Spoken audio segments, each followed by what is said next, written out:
मरकजी वज़ीर सेहत गजेंद्र सिंह शेखावत ने आज कहा कि पहलगाम हमले के बाद कश्मीर में सेहत कुछ ठहर सी गई थी, लेकिन धीरे धीरे वापस पटरी पर लौट रही है।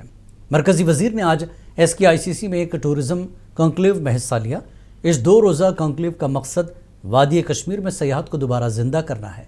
मुल्क की कई रियासतों के टूरिज्म सेक्रेटरीज इस तकरीब में शिरकत कर रही हैं।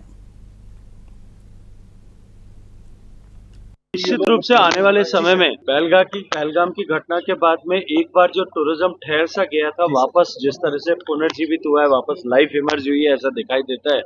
मैं मानता हूं कि जिस तरह से राज्य की सरकार ने इस पर काम करना शुरू किया है और देश की सरकार ने भी डिफरेंट डेलीगेशंस यहाँ भेज करके, मिनिस्टर्स के मूवमेंट यहाँ करके, अलग अलग तरह के कॉन्फ्रेंसेस सभी मंत्रालय यहाँ कर रहे हैं। ये कॉन्फिडेंस बिल्डिंग एक्सरसाइज जो है, ये निश्चित रूप से फ्रूटिफाई होगी और आने वाले समय में कश्मीर का टूरिज्म जो है वापस उसी मुकाम तक आकर के पहुंचेगा।